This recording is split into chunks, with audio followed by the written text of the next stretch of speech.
Welcome to Future Squared, the podcast all about corporate innovation, entrepreneurship, and self-empowerment. Future Squared brings you a double dose of innovation inspiration every week to help you and your company stay relevant in an era of rapid change and 10x your results in both your professional and personal life.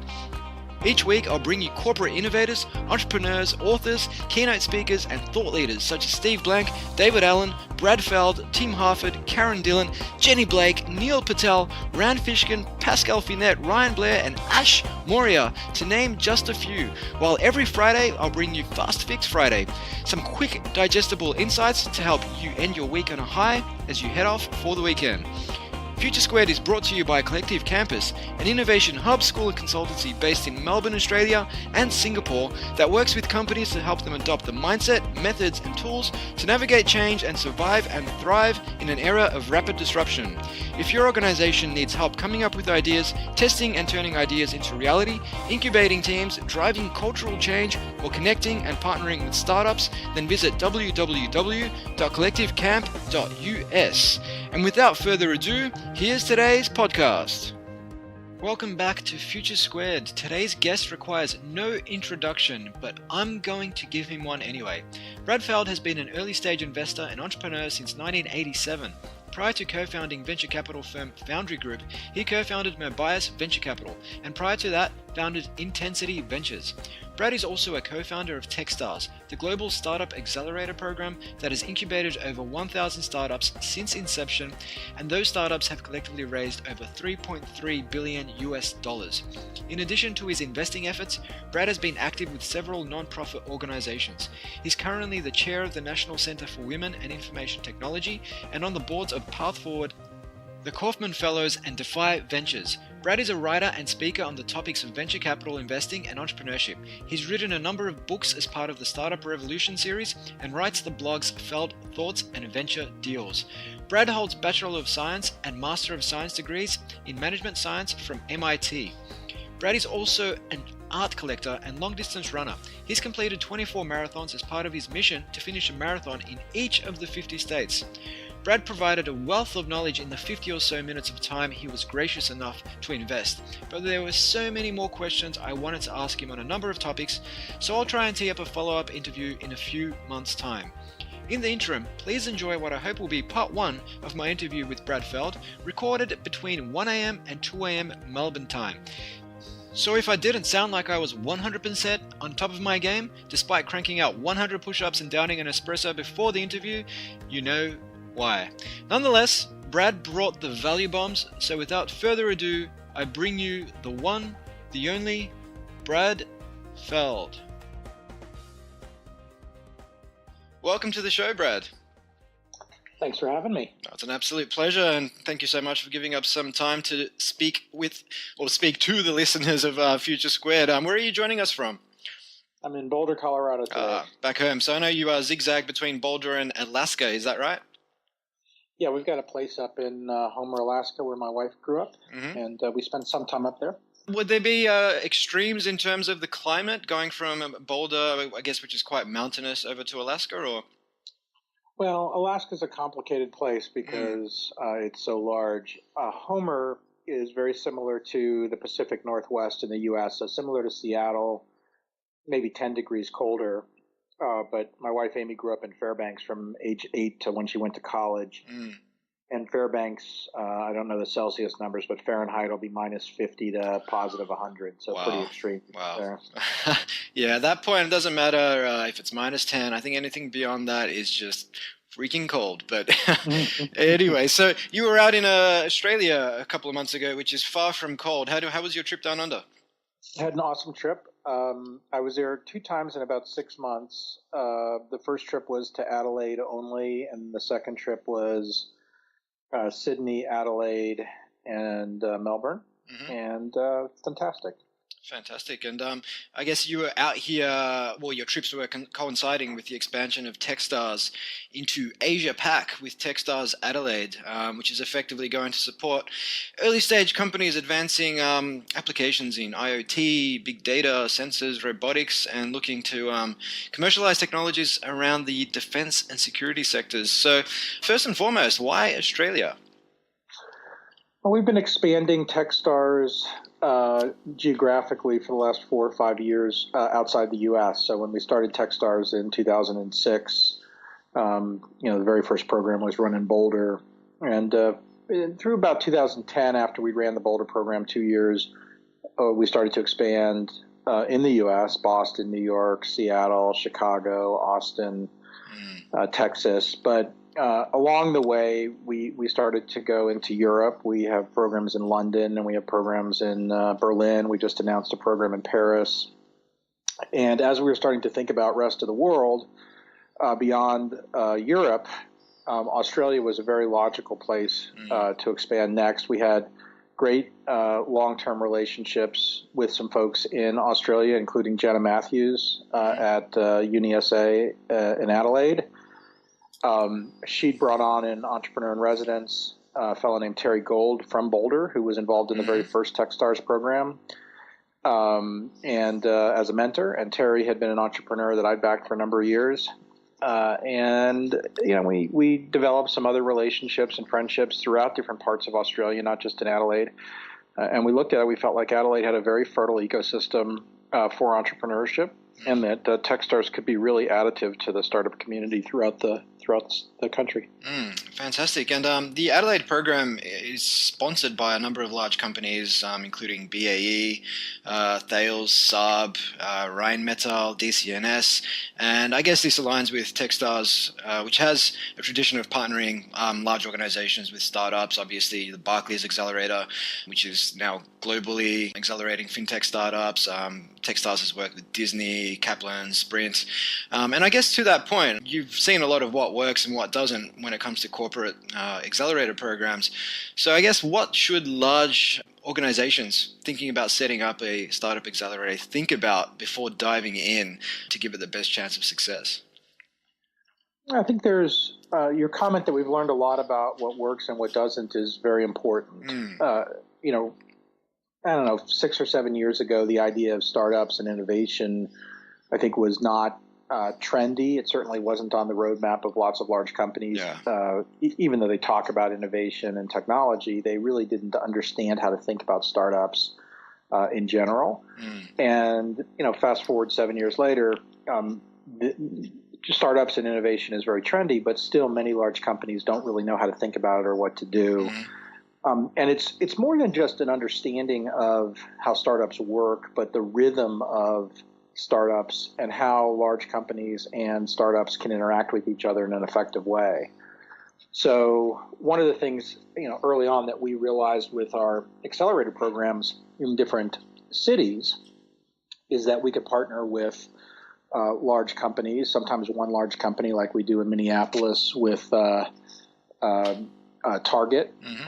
Others in cases like we are doing in Adelaide with a consortium around a particular set of technologies. And when we first started doing this, the very first accelerator we did with a large corporate partner was with Microsoft. We learned an enormous amount from the disconnects between the startups and the large company and the motivational dynamics. We had a program very early with Nike, similar sorts of things where the learning on both sides was significant. And so what we try to do today is use a Techstars model and this sort of notion of how the accelerator works to both engage companies around the large startups around the large company's ecosystem, but also to help the executives and key people in the large company understand how to engage with and work with startups. Because one of the big challenges is that the two sides don't know how to talk to each other. The language is different, the dynamics are different, the pacing is different, motivations are different. And if large companies want to be successful with innovation and startups, figuring out how to get that interface right is really key. Yeah, because the large corporates can, like you said, bring a lot of their ecosystem to the table. That's where they bring value, whether it's their domain expertise, distribution channels, networks, customers, and so on. But what they often lack is the ability to keep pace with the early stage startups who are all about moving quickly, testing assumptions, and so on. And oftentimes, every time a corporate wants to make a decision, it's like, oh, we've got to call a meeting, and that meeting requires X, Y, Z to be around the table, and that can take weeks to happen. In the meantime, the startup's thinking, hey, what the hell? We've got to keep moving. Yeah, and it's in some ways it's even more profound. And use an analogy. It takes a lot of experience and training to learn how to fly a particular airplane. Yeah. Just because you learn how to fly, a small propeller plane doesn't mean that you know how to fly a 787. And then even if you know how to fly a 787 and a small propeller plane, it doesn't mean that you have any idea how to fly a helicopter. And just the interfaces are mismatched between how the organizations work. It's not that one is good and one is bad. It's just that they're different. And a big part of what we're doing in Techstars with startups is helping entrepreneurs accelerate their businesses, right? Learn how to do things at a much more efficient, much faster pace, sort of level up very, very quickly. And the same is true with the large corporates, is we're helping them understand how to connect with these startups, work more effectively with them, and in many cases change the way their rhythms work within the large company so that they can do product development in much more of a startup-y way and incorporate innovation internally.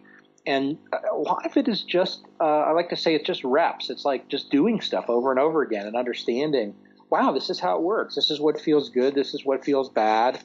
And not just building the specific experience, but then building this incredible network across all the different people that you're interacting with. And the last thing I'd say here is that the goal of Techstars ultimately is to build the world's most powerful network for entrepreneurs and people engaged in entrepreneurship. So it works both directions, right? Somebody in Adelaide at one of our partners that's working with the startups, if they want access to a startup that's in Boston, it's very easy for them to get access to that startup through the network. And vice versa, if there's a founder in a startup in a company in New York and they want access to a mentor in Adelaide, that connectivity happens. So it's not just a local focus, but it's this global network that's getting built and actualized over a long period of time. Yeah, and I spoke with Max Kelly on the podcast, who heads up Techstars London, and he was crediting the Techstars network with being a big part of the reason why 90% of Techstars companies, 5 years after graduating, are still active. And it is tapping into that extended network. And I know that's something that the likes of Neil Robertson, a fellow Boulder, I wouldn't say he's a Boulder native, but he does live in Boulder. He basically credited... He's transplanted to your side of the world. Yes, he has spent a bit of time in Melbourne. I think he's just like yourself, zigzagging all over the world. I actually don't know where he is right now, but he's somewhere out there doing cool things. And he was talking about Boulder and how, just because it is a small place, there is so much serendipity and chance encounters that take place. And I guess on that point of building an entrepreneurial ecosystem in a city, you obviously wrote a book on the topic called Startup Communities. And you were obviously a major, well, not obviously to me, maybe not to some of our listeners, but you were a major driving force behind building the Boulder, Colorado startup ecosystem, which punches way above its weight with a population of something like 100,000 people. So, firstly, going back a few years to when you were one of the guys leading the charge, why Boulder?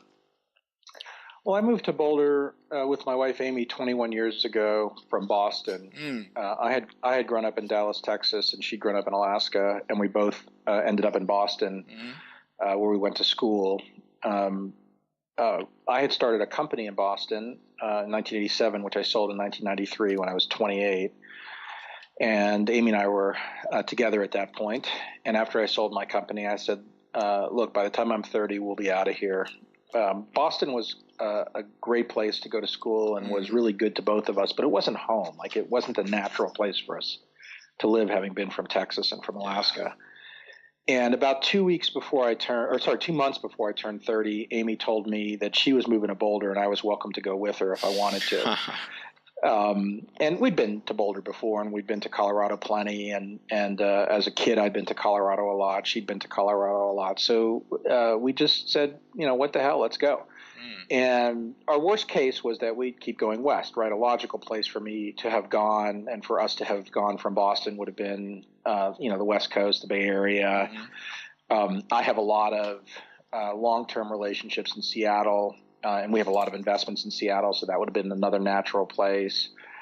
And we just thought, well, let's try Boulder and see what happens. So we got there as a path to a place we wanted to build a life rather than work or career or family.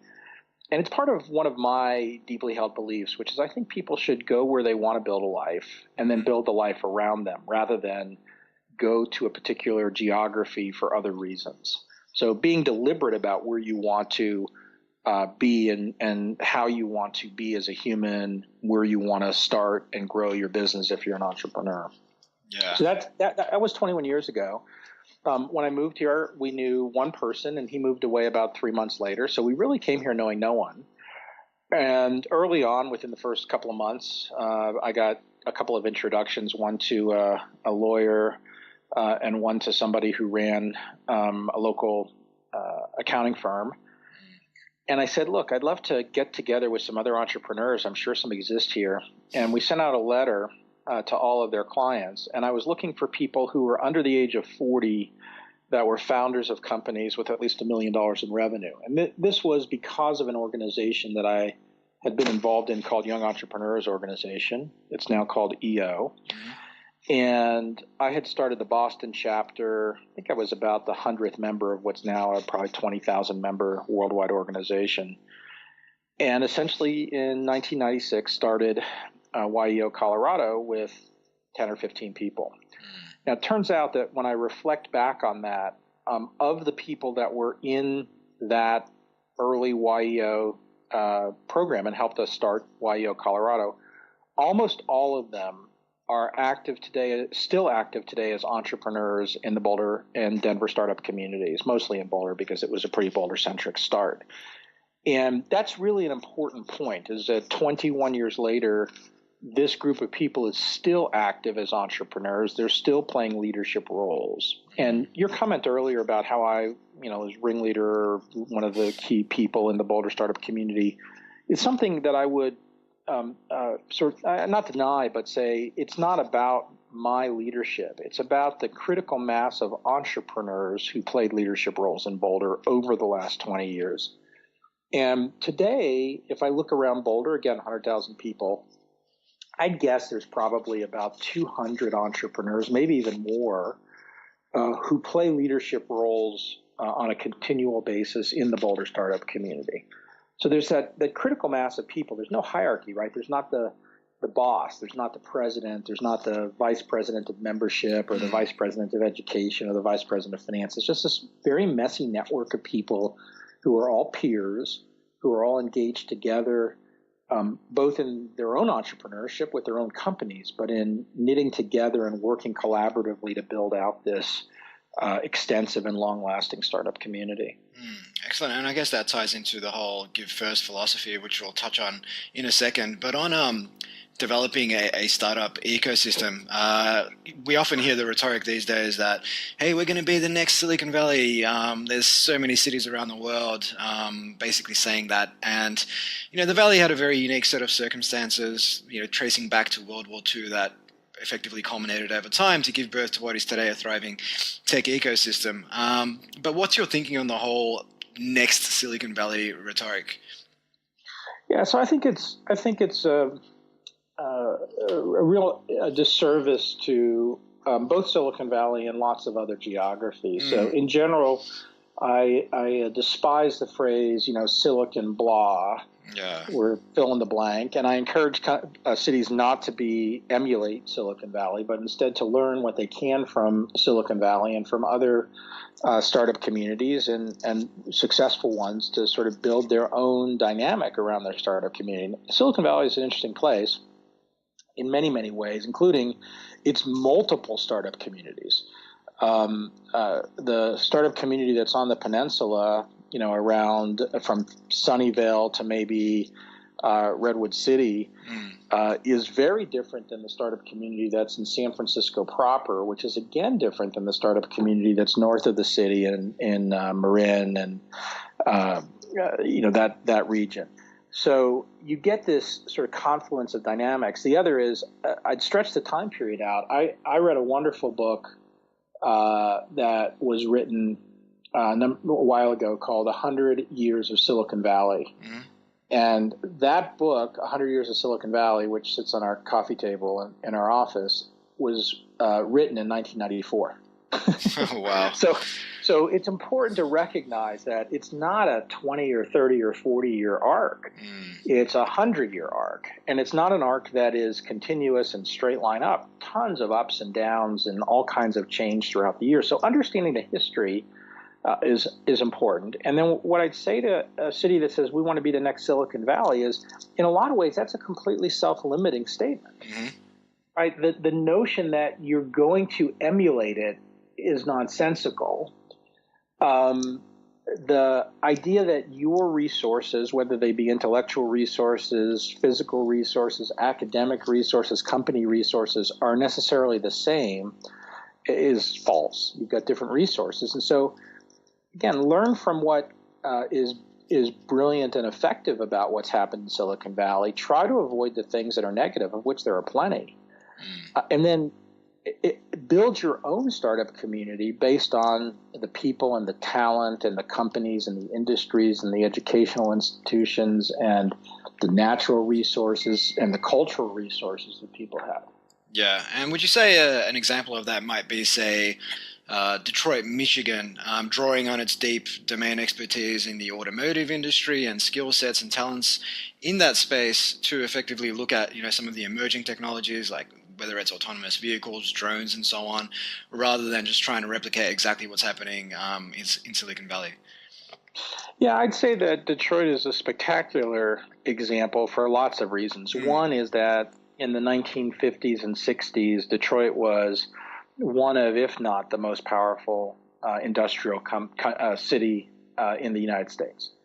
So there was a period of time where the Detroit was looked at as the equivalent of how people look at Silicon Valley today, but for the automotive and industrial revolution. As you wind the clock forward, of course, 1970s, 1980s, it was still a very powerful and significant place, but it was challenged by different factors around the world from other countries, especially in Asia. And, by the late 90s and into the 2000s, Detroit was a very troubled place. And I don't know the year that Detroit sort of hit its nadir, but maybe it was 2010, 2011, somewhere in there. And what's happened since is a reinvention of Detroit because of the natural resources. The investment of people like Ford and other very wealthy local families that are believers long term in the place that they helped build, but that also helped build their wealth and success, as well as many other people who are very attracted to and attached to the city. And, oh, by the way, it's an infrastructure that can support a couple of million people. And I think last time I checked, it had 750,000 people. So you have not very many people in this infrastructure that can support a lot more. You've got 45 minutes away in Ann Arbor, in kind of the same distance that Boulder is to Denver, University of Michigan, which is a spectacular university. And all of a sudden, 4 or 5 years later, Detroit as an entrepreneurial city, as a powerful startup community that links together new entrepreneurial activity as well as very large companies that are reinvesting and reinventing the city, you start to see some awesome things happen. I mentioned the Give First hashtag a few seconds ago, and I know you've got a book of the same name coming out later this year in December called Give First, a new philosophy for business in the era of entrepreneurship. So you've basically distilled over 20 years of experience as a VC, early stage investor, and codified it into actionable principles and ideas. What can you tell us about that, Brad? So I have a philosophy that has emerged over a long period of time, that this notion of give first, which is now the sort of deep culture of Techstars, and it's something that you see everywhere throughout Techstars is hashtag give first, is the right way and the most powerful way to be successful in the context of entrepreneurship, business, and I'd say life in general. Adam Grant, who's a Wharton professor, wrote a phenomenal book, New York Times bestseller, 3 or 4 years ago called Give and Take. And in the book, which is worth everybody reading, it's aimed very personally, but Adam makes an incredible argument that people who are givers over a long period of time are much more successful in life than people who are takers. And it's academic research. It's supported by not just anecdote, but real study. But it's written in a very easy to understand, accessible way. So I started thinking about it in the context of entrepreneurship in about 2010, 2011, about the time that I was starting to work on startup communities. And there's a small section in startup communities called Give Before You Get.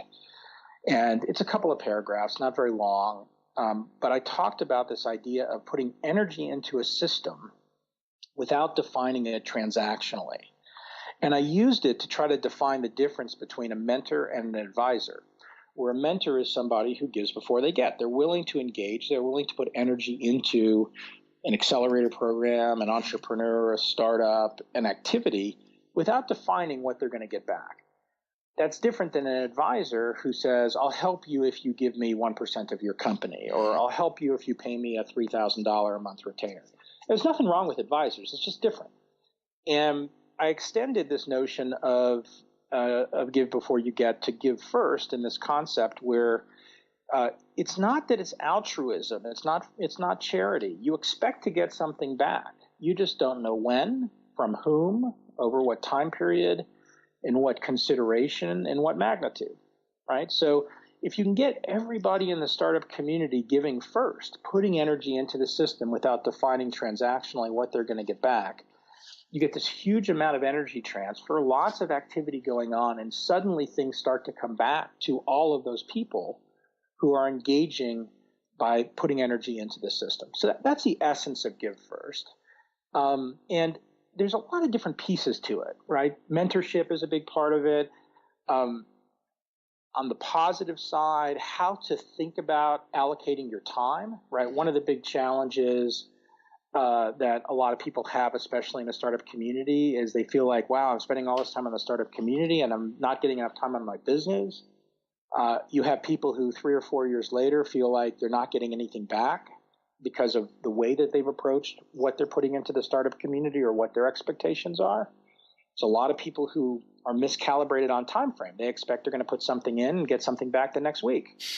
Whereas, it might take 2 or 3 years for a particular thing to come back to you, or it might take longer. And so you have to continually be engaging in different ways. So the book goes through this in a much broader way of taking and frankly building on what Adam wrote, aimed at a person, and this time aimed at the system and aimed at organizations instead. Yeah, and would you say that an inhibitor to this philosophy would be ego, which can run rampant within the entrepreneurial ecosystem? I don't think that there's negative dynamics around the magnitude of it. I think that it's self-calibrating, and this is one of the really interesting things I've learned over 20 years of living in Boulder. A lot of people try to control what's going on around them, and this is especially true of hierarchical organizations, of people in hierarchies, of large companies, of government, of university. You try to create structures of control, and that notion of a hierarchy is one that does not really apply to how startups get created, how startup communities evolve, and it really sort of runs counter to the early organizational characteristics of any sort of innovation or new venture. And it's useful to spend 60 seconds thinking about the history of it, right? I mean, hierarchies have existed since the beginning of man. And, military is a hierarchy, government's a hierarchy, religion's a hierarchy. And in the context of business, hierarchies emerged in a structured way during the Industrial Revolution, around the turn of the century, turn of the last century, early 1900s, as a way to organize human labor. So you had these organizations that were getting large, they were distributed. You had many, many people, humans, as the source, the input on the labor side. And to organize them, you had to start to build some rules and structures that actually were consistent and would allow it to scale. And that's where the business hierarchy came from. Business hierarchy, interestingly, in an information age breaks down. The ability to move information around, to communicate, transcends a hierarchy. What you're doing here is a canonical example of it, right? You're interviewing me on a podcast. I'm in Boulder, right? You're in Melbourne. You're able to interview me without having to go through a gatekeeper or pay somebody or do anything other than ask. I think that's probably all that happened was you asked me. You're going to put this out on a media property that you control, that you publish, that you don't have to have anybody review, that anybody who's interested in listening can subscribe to. Like, the hierarchy's kind of gone from all that. And one of the challenges, I think, that many people have around startup communities is they start getting uncomfortable with the chaos. They get uncomfortable with the disorganization. And I encourage people instead to lean into that, to be comfortable with it, to allow it to be chaotic, messy, ever-changing. Of course, there will be things that are frustrating. Of course, people will do things that are bad behavior. Of course, there will be conflicts. And the neat thing about it is that if you approach it with this give first perspective, ultimately you'll get through most of those things. Doesn't mean that you'll solve every conflict. It doesn't mean that everyone's going to end up in a happy place. But most of the time you're oriented towards, you know what, made a mistake, let's keep going, let's move forward, let's be constructive, and you can get to a good place. And it's effectively a mentality that you can apply to everything. Just as you were saying that, I was just thinking of, say, being a B2B sales exec, right? And your whole focus going into a meeting could be, I've got to sell, as opposed to, hey, I want to have a conversation with this person, help them out, see what their problems are, give away some value, and hey, if they come back in a week, a month, a year and say they want to work with us, great. If not, I've helped someone out. And it can just take a lot of the pressure off pretty much everything you do. Yep, exactly. Well said. So on books, I know you re-released or republished Venture Deals back in November. So it's the third version of the book. You know, it's a classic book on VC. So anyone out there listening who wants to, suppose, pick up a few new tools in their venture capital arsenal should definitely pick it up. But what new things can people expect to learn in this third edition, Brad? So in this edition, we added a couple of sections. We added a section on crowdfunding. Both product and equity crowdfunding, which is something that we talk specifically about the Jobs Act in the U.S. and the legal dynamics around it, but it's a good proxy for many other countries that are exploring or have implemented something around equity crowdfunding.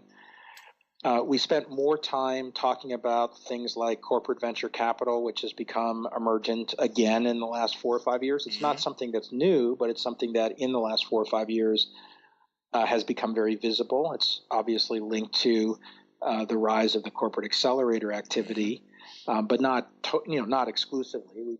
We draw distinctions between them. We continue to fix lots of little things that we get feedback from people on that are hard to understand or that are poorly written. I think it's always fun to do another edition. I've now had a couple of experiences doing a second or third edition of a book, and after it sits on the shelf for a while, when you go back and really dig into it, you realize, wow, I wrote a sentence that looks like that. Man, I can fix that. And, it may feel a little tedious, but the book gets better and better with each iteration. Yeah, and that's the beauty of Kindle versions of books as well, where you can make those ongoing updates quite easily. It's even with the paperback versions. We self-published a book recently and absolutely love the print-on-demand feature, where you don't even need to have, like the podcast, we don't need a publisher with thousands of units distributed across the world. We send Amazon a file in the format that they require. If someone buys the paperback, they print it and they send it. It's just you're just completely removing a lot of those barriers that once existed. Yeah, I think it's awesome, and another good example of eliminating hierarchy. Right, you make it easier to create and distribute content. One of the things that's been cool with the third edition of Venture Deals is that we got Amazon and our publisher Wiley agreed to do Amazon's Matchbook program, which essentially, if you buy the physical book from Amazon, you can get the Kindle book for like $3 or something. And I don't know if it's available in Australia. I know it's available in the U.S. I think that they're rolling this Matchbook thing out across the world, but that's a limitation of Amazon versus anything else. Yeah, and on corporate venture capital, Brad, and I suppose acquisitions in general, I guess we're currently going through a bit of a cycle where large non-tech industrial companies are buying up tech companies at massive valuations, which they say is part of their strategy, but oftentimes what happens is they buy at the wrong time, they extract little value, and usually it seems like they're buying in response to disruptive forces that they are, I guess, paralyzed to do anything about. And what's your thinking on some of the crazy valuations that companies, non-tech companies, are effectively investing in startups? Yeah, I put it in the category of sometimes this works and sometimes it doesn't. And the most important thing for the entrepreneur and for the VC is not to count on it. So if your investment thesis or your company creation thesis is predicated on the idea that some large non-tech company is going to buy you for an absurd amount of money, I think you're screwed. Yeah. You should be approaching it from the standpoint of you've got a vision for a product that you believe has the ability to be a long-term, durable, standalone company, and engage with very large companies and look for partnerships and strategic opportunities with very large companies as normal course of business. And if you end up being on the receiving end of an acquisition offer that's significant, two things. One is if it's compelling, of course, do it. But more importantly, if you do it with the goal of having success within the large company.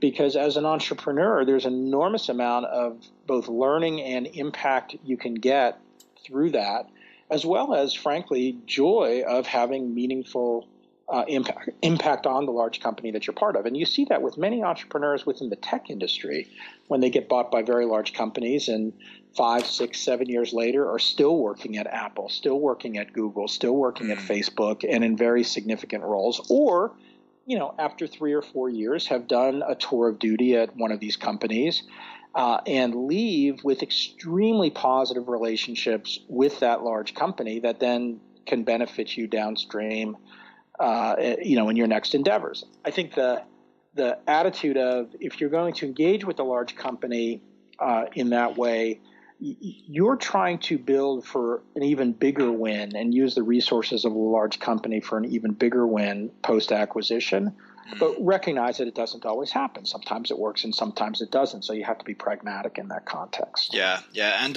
I guess tracing back to what we were touching on earlier around corporate startup accelerators and having that interface so that the corporate can effectively help the startup and vice versa. When large companies acquire startups, there is a tendency to say, okay, we need to integrate them into our core business, and oftentimes doing that prematurely and trying to suck the startup into the infrastructure, systems, culture of the mothership, which can oftentimes suck the life out of a startup. So what advice do you have for large organizations when it comes to their acquisitions? When should they look to integrate? When should they leave a startup to just work independently outside of the core business? I don't think that there's a singular way or a specific piece of advice because large companies have their own cultures, and those cultures vary by company. Yeah. Some companies are very, very quick to integrate what they acquire. Other companies run them as separate business units for long periods of time, and there's everything in between. So I think it's important for an acquirer, large company, to know itself, right? Know what its nature is and set the appropriate expectations with the company being acquired, and make sure that everybody's got alignment going in on what things are going to look like. The thing that's most difficult in situations where a large company acquires a startup is when there's an expectation mismatch on either side. Yeah. And as a result of that expectation mismatch, you find yourself in behavior patterns that are not what you thought they'd be, and conflict that arises from that then isn't resolved. And especially true in situations where it's not just the large company. Entrepreneurs can be very dogmatic. I thought it was going to be this way, and it's not, and therefore I'm unhappy. Versus, okay, it's different than I thought it was going to be. Okay, let's figure out how to make this work. Yeah. Right? You kind of have to go both ways. And I think, again, for large companies, knowing yourself and operating in the context of that. So, for example, if you know that you're if you know that you're in a business that large company that is very rapid to acquire and assimilate, and the last 5 acquisitions you've done have been unsuccessful, and as the person doing the acquisition, you sell the entrepreneur on the notion that, look, we're not going to integrate you quickly, we're going to let you run as a standalone, and then, a month later, the corporate CFO comes out with an edict that says you must integrate this thing, right? Like, understand that you've got to manage that, even if you're trying to change your own behavior in the large company. And as the entrepreneur or as the leader of the startup, same thing, right? You can't change the nature of a very large organization overnight. You can't impact it, and impacting it's an important part of what you're doing. Yeah, I couldn't agree more on that. And managing internal stakeholders at a large company, educating them around at what point you may want to consider integrating a startup, at what point you may want to leave them. Operated as an independent business unit is a big part of that struggle. So you mentioned that entrepreneurs can be quite dogmatic, and when things don't go their way, they more or less label the situation as them being unhappy. And effectively what you said was, they need to learn to become more stoic. And whatever happens, hey, let's figure out how to work with this. And I guess that's something a lot of entrepreneurs struggle with. Many won't care to admit it, but many, I suppose, struggle with depression, anxiety. But people in the ecosystem are remiss to tell you how they're really feeling. Often they need to project confidence, and they need to tell people that, hey, we're crushing it, and we're speaking to this investor and that investor. We're about to raise X amount of money, and we've got so much traction and so on. And I guess sometimes you need to put on that face for customers to trust in you, for potential investors to believe in you. And it's just a innate human desire for social validation as well. If you're in an ecosystem, you want people to think that you're actually doing good things. But effectively, that over time can lead to very unhealthy outcomes where you're living in this world of lies, and internally that, hey, you guys are struggling, and if you're not sharing the struggle, you don't get that feedback from people that can actually help you get through it. So I know you've had some challenges in this space as well in the past. So what advice might you have for say, entrepreneurs out there who may be battling some forms of anxiety or even full-blown depression? Well, there's a lot of things wrapped up in what you just said and then what you asked. I've been very open. I'll just start with, I've been very open about my own struggles with depression over the last 30 or so years. And one of the things that I think is important in the context of entrepreneurship is that we work hard to destigmatize mental illness and depression. I think it's not just true in entrepreneurship, but generally across society. As human beings, I like to say we are just big bags of chemicals. And often those chemicals don't interact properly with each other. And we all have, different physical, mental, and emotional issues. The idea that somebody who has diabetes can be an effective CEO, the idea that somebody who has, a broken arm can be an effective CEO, in my world is consistent with the idea that somebody who has anxiety or depression can be an effective CEO. The challenge that we face is that society has imposed a set of cultural norms around leadership and this notion of a strong leadership, especially this notion of a patriarchal leader, that in a lot of ways is inconsistent with the way entrepreneurs work and the way new companies emerge, and often is a cultural norm that gets reinforced by hierarchy. So in large companies, that cultural norm becomes very, very consistent. But within the context of a startup, the powerful thing is that the entrepreneurs and the founders have control over their own cultural norms. Depression, mental health, anxiety, bipolar, pick your mental health disorder, has significant stigma associated with it, not only in the context of leadership, but also in the context of anyone. And yet, pretty much everyone a person knows, has probably been touched either indirectly or directly by a serious mental health issue, either themselves or a family member or a close friend or a relative or somebody that they work with. Because we have this stigma, or because there is this stigma associated with it, people suppress their issues. And for anyone who's ever struggled with any mental health disorder, the more you suppress it in a lot of ways, the harder it is to cope with it. Because you're carrying around this deep, dark secret, and you're acting in a way that's different than how internally you are feeling. And over time, that dissonance actually makes things harder and harder and harder. So, my advice in general for people is to engage with the issue. As somebody who struggles with depression, I was motivated to be very public about it for a couple of reasons. But one of the motivations was two very well-known entrepreneurs who committed suicide from depression within, maybe 60 days of each other. This happened about 4 or 5 years ago. And there was this shock in the U.S., especially in the Bay Area startup community, of this, and sort of this outcry of, what are we doing to people? Which really was not reflective of the dynamics, and didn't actually make anybody feel more comfortable with the notion that they could be successful and suffer from depressive episodes, or how they could act in a constructive way to work on themselves in the context of extreme anxiety or any other challenges, or how to deal with a coworker or a founder that you are a co-founder with that clearly is showing signs of struggling with some sort of mental health disorder, but it's not a situation where you know how to deal with it. So working on being open about this, viewing it as part of what we're confronting as humans, and separating from this notion that the only way you can be successful is to hide your emotions, to be inauthentic, to act as though everything was awesome and always great and there were no problems,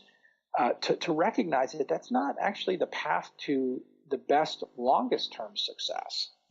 And instead, think of success holistically, not just of your business, but you as a human, and put energy into understanding that, relating to that, and in the context of whatever your network is, whether it's a local startup community or a particular business or an industry, that you're bringing that kind of introspection and thoughtfulness to it, rather than just sort of being stuck in, well, if you want to be successful, you have to look like this. Yeah. And I know you've explicitly come out and said that, you make time and space to care for your mental health. And I guess that's a big thing, seeing an investment in your mental health as an enabler rather than taking you away from time on your business. And, in your case, it was, stop setting your alarm for 5 a.m., let yourself wake up naturally, run more, read more, stop checking social media, at a whim. And, what is it? We check our phone something like 150, 180 times a day.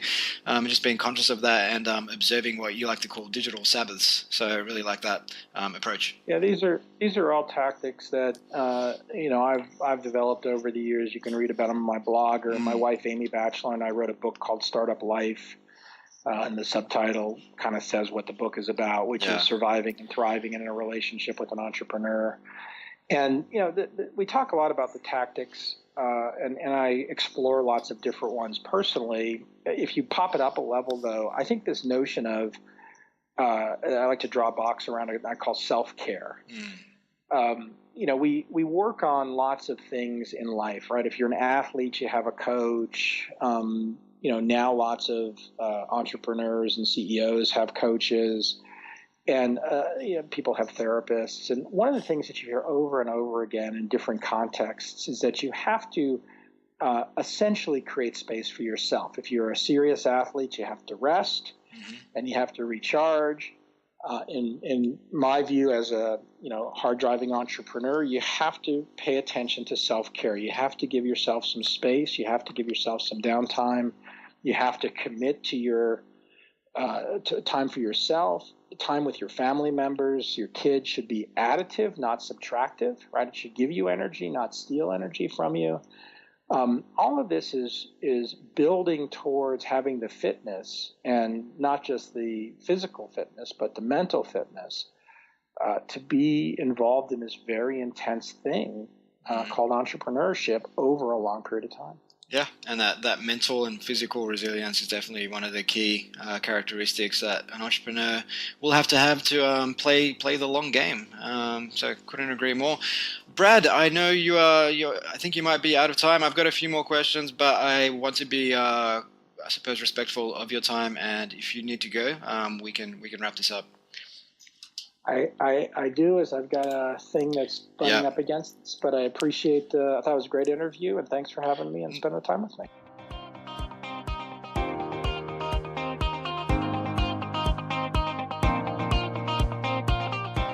Hey guys, it's Steve again. If you're picking up what we're putting down, we'd love it if you took just a minute of your time to like, share, or subscribe to Future Squared on iTunes, SoundCloud, or Stitcher.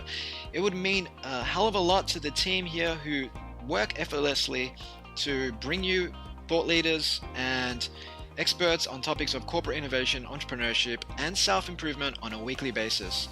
As always, you can find more resources on innovation, including blogs, books, podcasts, videos, webinars, and tools at www.collectivecamp.us. If you'd like to connect with me on Twitter, you can do so at Steve Glaveski. That's Glaveski.